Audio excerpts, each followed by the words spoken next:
siap mendengarkan firman-Mu yang berkuasa atas hidup kami ya Tuhan. Berbicaralah pada hari ini, kami mendengarkan dengan sungguh-sungguh. Hati kami terbuka, pikiran kami terbuka. Di masa-masa orang banyak berkata sulit, tapi kami akan melihat ada pertolongan Tuhan yang dahsyat dalam hidup kami. Terima kasih Tuhan untuk kesempatan hidup hari ini. Kami mengucap syukur dan kami siap mendengarkan firman Tuhan. Sama-sama kita katakan, beri kemuliaan dulu Bapak Ibu Saudara dalam Tuhan.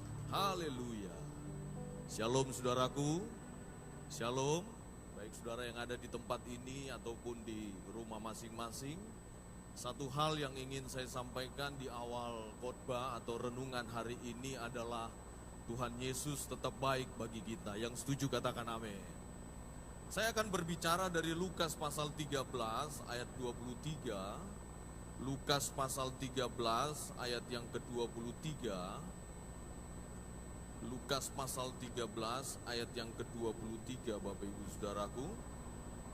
Ini adalah pembicaraan atau komunikasi antara seseorang dengan Yesus di tengah-tengah perjalanan ke Yerusalem.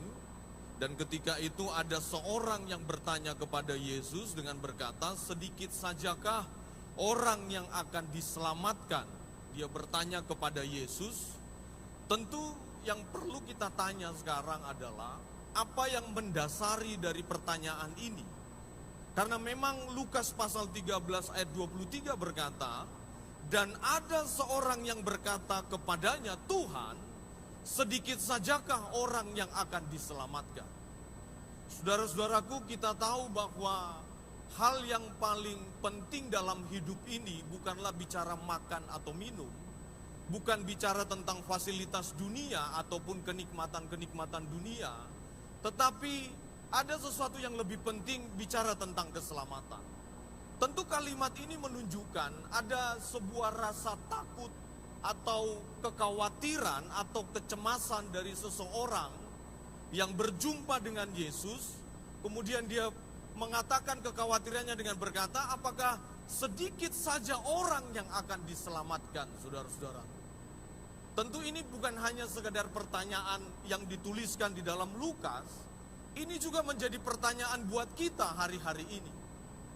Masa-masa sulit yang kita alami bukan hanya kita saja yang mengalami, saudara-saudaraku, tetapi semua orang mengalami hal yang sama.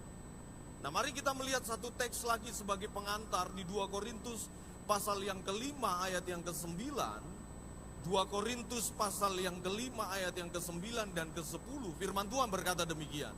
Di dalam 2 Korintus 5 ayat 9 sampai 10.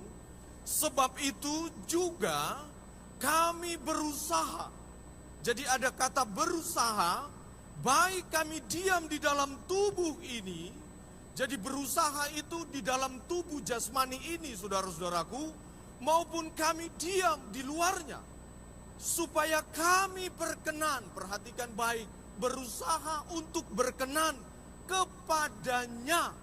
Nya di sini merujuk kepada Allah Bapa kita di sorga. Yang setuju katakan amin. Makanya ada satu lagu yang ingin saya nyanyikan Bapak Ibu Saudara. Kalau saya minta tolong Pak Abraham untuk bantu saya. Ini lagu cukup lama, cukup sering dinyanyikan, tapi bagi saya lagu ini bisa menjadi ekspresi bagaimana kita menghadap Bapa kita di surga. Benci sepak.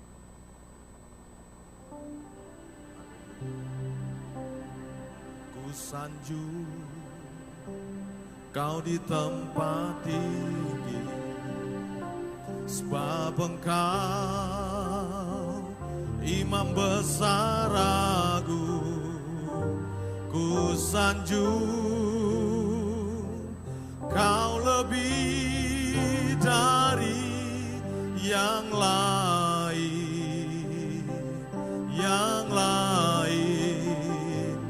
dan ku menyembahmu Tuhan. Mari sama-sama kita sama-sama nyanyikan. Ku sanjung Kau di tempat tinggi, sebab Engkau Imam besar agung. ku sanjung, kau lebih dari yang lain,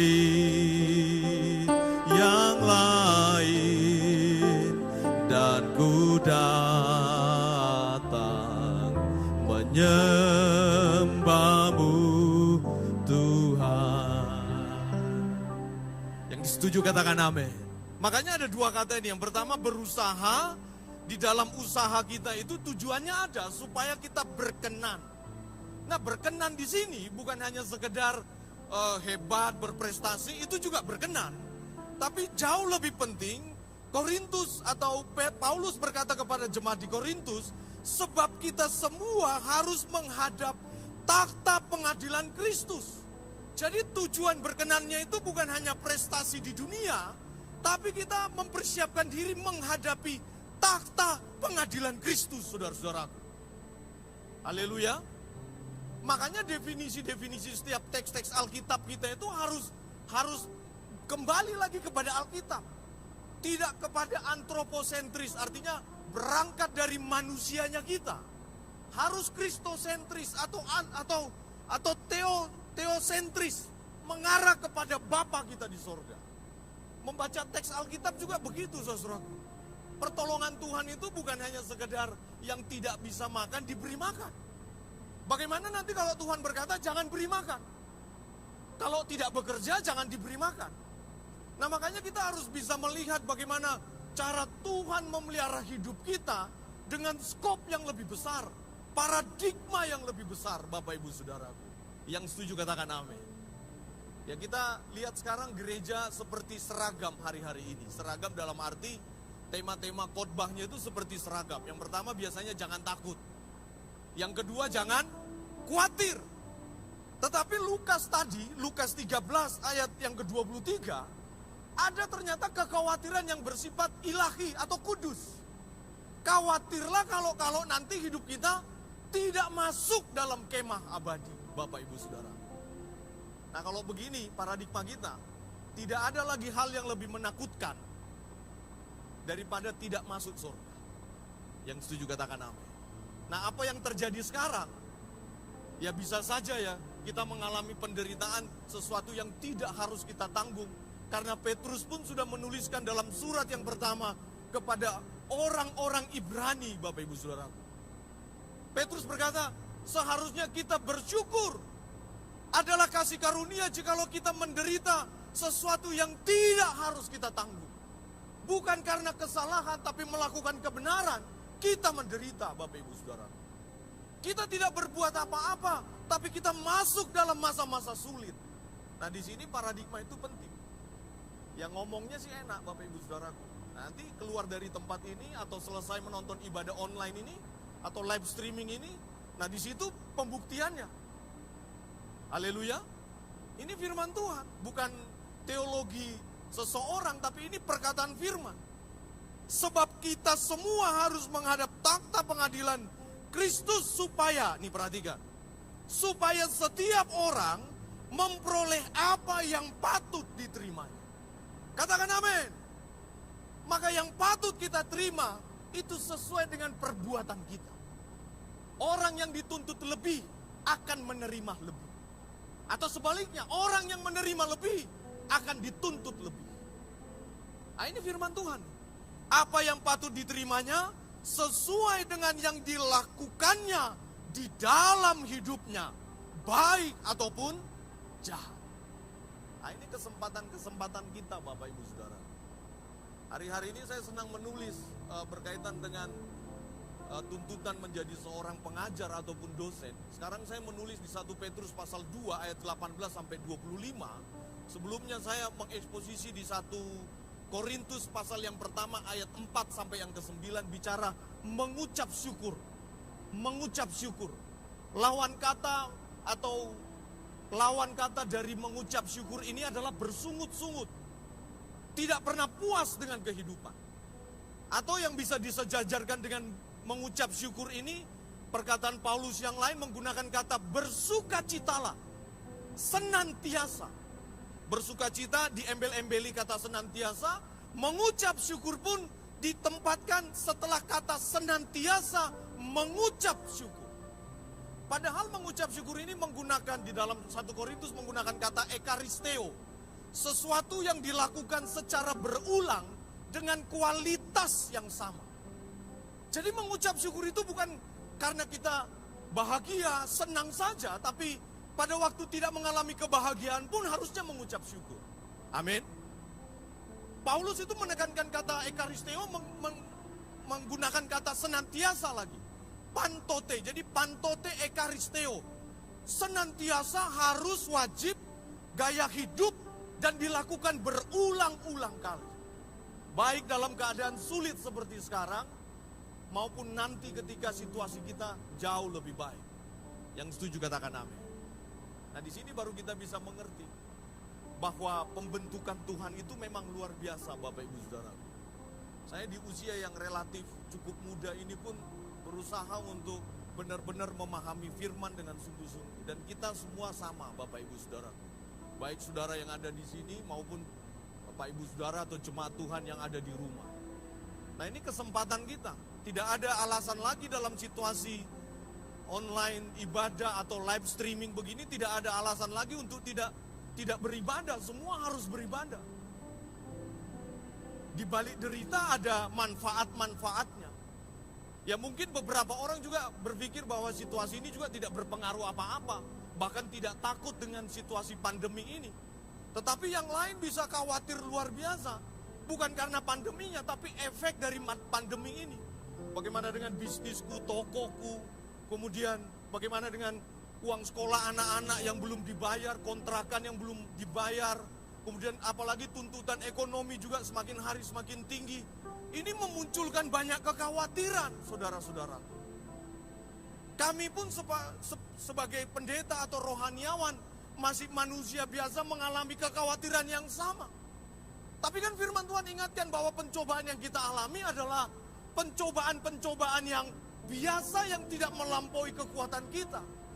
Di sini artinya begini. Orang yang tidak percaya pun mengalami pencobaan yang sama. Kalau mereka kuat, seharusnya kita harus lebih kuat. Karena kita punya Tuhan yang selalu melindungi kita. Amin. Jangan justru kita lebih banyak khawatirnya daripada mereka. Nah ini kan sekarang pembuktian nih. Selama ini kita menanam nilai-nilai kerohanian, keimanan, spiritualitas kita akan diuji setelah masa-masa pandemi ini. Bertumbuh nggak? Haleluya. Saya pun sebagai seorang pendeta introspeksi diri, apakah kita ini hanya sedang berbicara saja di depan orang banyak atau memang apa yang kita bicarakan itu benar-benar bertumbuh di dalam kehidupan kita. Oh tetap saudaraku, persoalan ekonomi, masa depan. Saya punya anak usia 4 tahun, mulai berpikir masa depannya seperti apa. Mulai berpikir saudaraku, khawatir. Tapi firman Tuhan ingatkan kita hari ini. Semua yang terjadi hari ini akan diperhitungkan sesuai dengan apa yang kita perbuat. Yang setuju katakan amin. Makanya kan lagu ini kan indah sekali. Saya ditemenin sama Pak Abraham. Walaupun kadang-kadang kelihatan tidak kelihatan ya. Haleluya. Ini kita nyanyikan sama-sama. Ku sanjung Kau di tempat tinggi, sebab Engkau Imam besar agung. Ku sanjung Kau lebih dari yang lain. Amin. Dan ku datang menyembahmu Tuhan. Mari sama-sama kita angkat tangan kita, sama-sama katakan. Ku sanjung Kau di tempat tinggi, sebab Engkau Imam besar agung. Ku sanjung Kau lebih dari yang lain. Haleluya. Dan menyembahmu Tuhan. Mari sekali lagi, ku sanjung kau di tempat tinggi, ku sanjung kau di tempat tinggi, sebab engkau imam besar agung. Ku sanjung kau lebih dari yang lain, dan ku datang menyembahmu Tuhan. Makanya saudaraku, menyanjung Bapa di sorga itu selain dengan melantunkan syair-syair lagu dalam ibadah seremonial atau seperti saat ini, yang nilainya mengarah kepada kekekalan adalah kehidupan kita. Makanya beda beribadah, beda ibadah.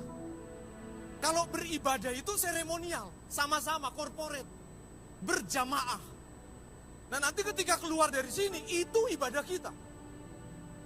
Makanya yang kita lakukan di luar ibadah akan jauh lebih bernilai kekekalan. Dan itulah yang akan diperhitungkan oleh Bapa kita di surga. Nah kalau dapat bantuan, ya puji Tuhan. Gak dapat, jangan marah. Jangan bersungut-sungut, saudara-saudaraku. Ya saya tahu memang persoalan makan dan minum itu menjadi penting hari-hari ini. Bagaimana keadaan ekonomi, bukan hanya ekonomi kita saja, tapi ekonomi global yang sedang mengalami kesulitan. Masalah kesehatan. Makanya persoalan pandemi ini hanya salah satu persoalan hidup kita. Salah satu, bukan satu-satunya. Masih ada persoalan hidup yang lain. Belum bagaimana bayar ini, bayar itu, mempertahankan ini. Bagaimana bisnis kita yang tidak karu-karuan sekarang, tidak ada pembeli. Warung yang kita buka juga tidak ada perputaran bisnis di dalamnya. Nah ini juga masalah. Firman Tuhan ingatkan, justru ketika kita selesai ibadah secara seremonial, ibadah yang sesungguhnya itu ketika kita keluar dari tempat itu. Amin. Nah menyanjung Tuhan itu begitu. Bagaimana kita bisa berkata waktu para rasul seperti Petrus dan orang-orang Kristen pada waktu itu, mereka menjadi tawanan perang, menjadi budak. Mereka diperlakukan secara tidak adil. Makanya Petrus bilang begini, teladanilah penderitaan Kristus pada waktu dia menjadi pribadi yang menebus dosa manusia.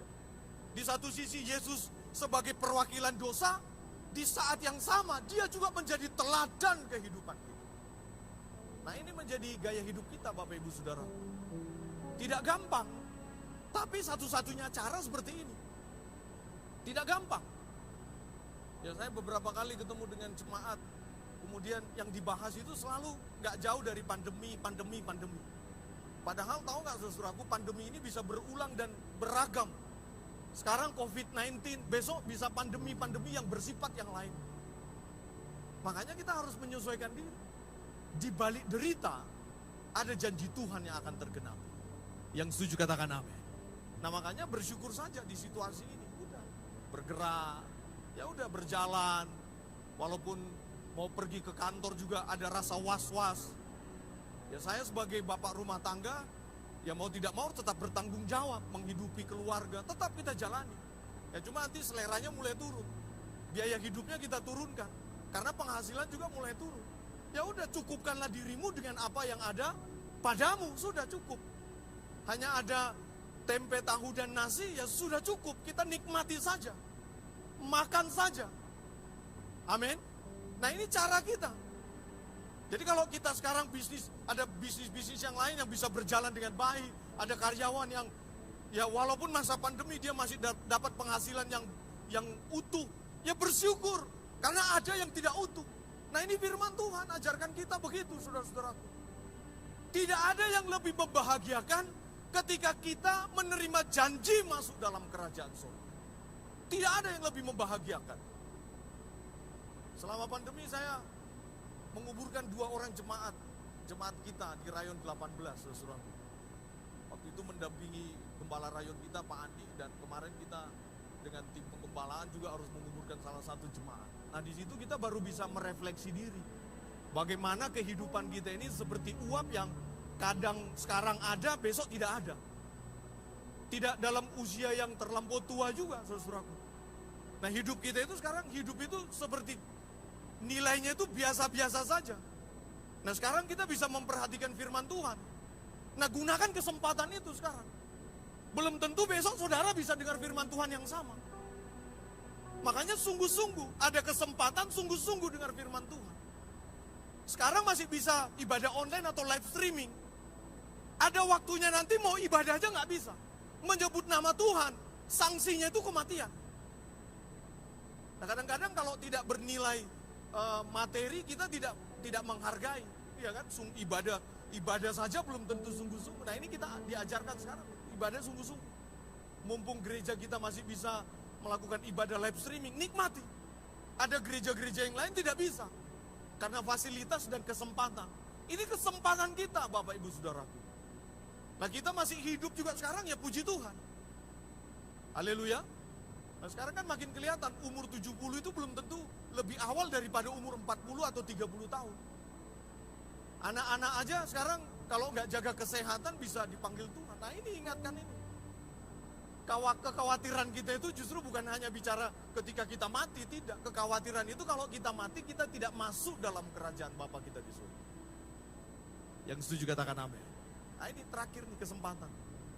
Saya juga tidak tahu apakah situasi mendatang akan jauh lebih baik. Tentu dunia ini akan berakhir, langit pun akan bergoncang, bumi ini akan berakhir. Maka kehidupan ini juga akan selesai. Nah ini firman Tuhan ingatkan, sebelum takhta pengadilan Kristus datang, di mana semua yang kita kerjakan di bumi akan diperhitungkan. Nah baik-baiklah jaga hidup, jaga kehidupan, berucap, mengucapkan kalimat, itu hati-hati. Nah sekarang bukan waktunya lagi berdebat. Ya ada banyak orang berdebat, kita nggak usah ikut-ikutan Bapak Ibu Saudaraku, nggak usah ikut-ikutan. Kita tunggu janji Tuhan saja dengan sungguh-sungguh, jalani hidup sebagai tahapan sebelum akhirnya nanti kita dipanggil dalam kerajaan surga. Udah, nggak usah sindir sana sindir sini lagi, udah kita nggak usah ikut-ikutan. Kalau orang lagi ribut sana ribut sini, kita diam saja. Ya ada waktunya kita diam mendengarkan suara Tuhan, biarkan Tuhan berbicara kepada kita. Ada nanti suara Tuhan yang perlu disampaikan, ada suara Tuhan yang hanya untuk pribadi kita Tuhan berbicara. Saya pribadi aja selalu setiap hari itu bermohon kepada Tuhan supaya berbicara. Dan Tuhan berbicara melalui teks-teks Alkitab yang saya pelajari Bapak Ibu Saudara. Saya melihat tulisan-tulisan Alkitab itu seperti hidup dalam kehidupan saya. Nah kita juga begitu. Makanya setiap hari kita membaca firman Tuhan, firman itu akan menjadi sebatas tulisan-tulisan atau sejarah atau narasi-narasi teks biasa kalau kita tidak menghidupi. Justru firman itu akan menjadi hidup kalau kita itu menghidupi firman itu. Makanya firman itu hidup di dalam hidup kita. Amin. Haleluya. Tidak sedikit juga kan diantara kita di masa pandemi juga dapat keuntungan banyak. Contohnya yang tadi yang nggak jualan sekarang jadi jualan, ya puji Tuhan saudaraku. Dan itu berarti kan cara Tuhan saja. Ternyata bagi orang itu kesukaran, bagi orang yang lain itu damai sejahtera. Nah sekarang kita mungkin di masa sukar, ya Tuhan mendidik kita di situ. Yang lain dulu dia menderita, sekarang dia menikmati apa yang sudah dia tanggung. Makanya hidup kita ini kan berputar sudah. Berputar saja, bergerak begitu. Perlakuan Tuhan kepada kita juga berbeda. Sama seperti seseorang atau orang tua memperlakukan anaknya yang baru usia 4-5 tahun. Kalau bangun pagi itu terlalu pagi, nanti disuruh tidur lagi, benar gak? Nak, jangan terlalu bangun dulu, masih belum pagi atau masih belum siang, tidur aja dulu. Tapi berbeda nanti perlakuan orang tua kepada anaknya umur 12, 13, 14 tahun. Jangan-jangan meja pun digebrak supaya anaknya bangun. Atau nanti usia remaja. Nah makanya perlakuan Tuhan kepada kita pun sesuai dengan kadar iman kita itu pasti berbeda-beda. Kita yang baru bertobat ya dinabobokkan. Boleh berdoa supaya dia diberkati berlimpah-limpah. Boleh, nggak masalah saudaraku. Tapi dalam masa pandemi begini, Tentu bagi kita yang sudah Kristen belasan bahkan puluhan tahun, kita juga menganggap ini adalah berkat Tuhan yang berlimpah-limpah. Yang mengerti katakan amin. Nah di sini kita baru ingat Tuhan, oh iya. Walaupun dalam keadaan susah, Tuhan tetap nyata.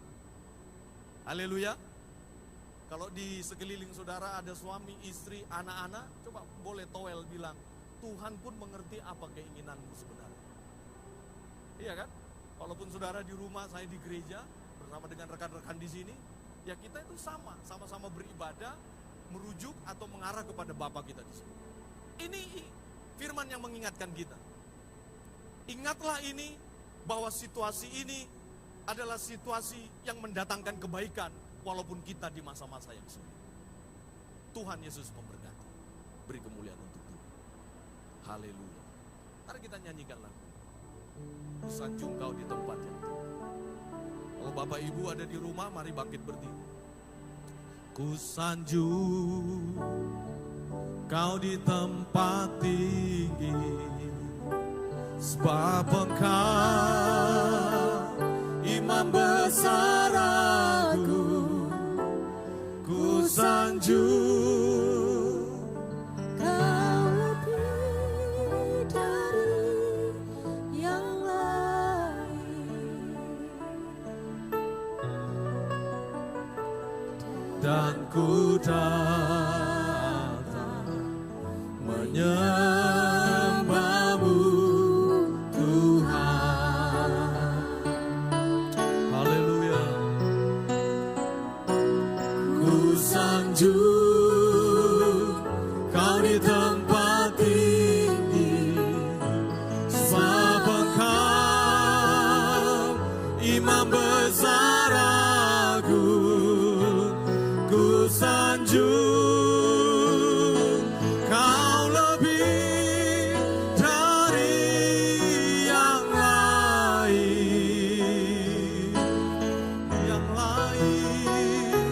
dan ku datang menyembahmu Tuhan. Mari kita sanjung Dia, haleluya. Ku sanjung kau di tempat tinggi, sebab Engkau Imam besar agung. Ku sanjung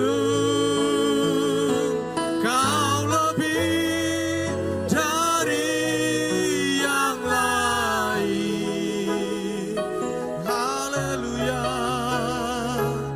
Dan ku datang menyembahmu. Sekali lagi ku sanjung, haleluya. Ku sanjung kau di tempat tinggi, sebab Engkau Imam besar. Kami sanjung, ku sanjung, haleluya. Lebih yang lain. Amin, amin, amin. Dan ku datang menyembahmu Tuhan. Mari kita sembah Dia. kami sanjung. Haleluya. Kami menyanjung Engkau. Haleluya. Haleluya. Sanjung Tuhan. Haleluya. Kami sanjung.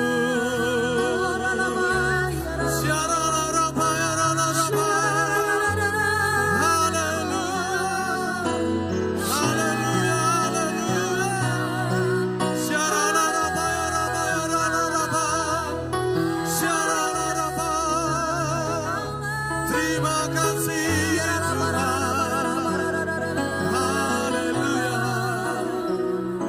Kami mengangkat tangan kami ya Tuhan. Ajar kami untuk mengerti akan firman-Mu. Kami mengucap syukur bukan karena situasi hidup kami, tapi karena gaya hidup kami mengucap syukur akan kebesaran-Mu ya Tuhan. Satu hal yang paling kami khawatirkan adalah kalau kami tidak diterima dalam kerajaan surga. Biarlah apa yang kami lakukan hari-hari ini ya Bapa, membawa kami ke dalam perkenanan-Mu. Kami benar-benar berkenan di hadapan Bapa di surga. Di masa-masa ini kami akan melihat berkat Tuhan berlipat kali ganda, berlimpah-limpah. Dan kami akan menyanjung Engkau melalui cara hidup kami yang berkenan di hadapan. Diberkatilah semua jemaat GBI Rayon 18 dimanapun berada. Berlimpah-limpah. Sama-sama kita katakan amin. Haleluya. Ya Bapak Ibu Saudaraku, kita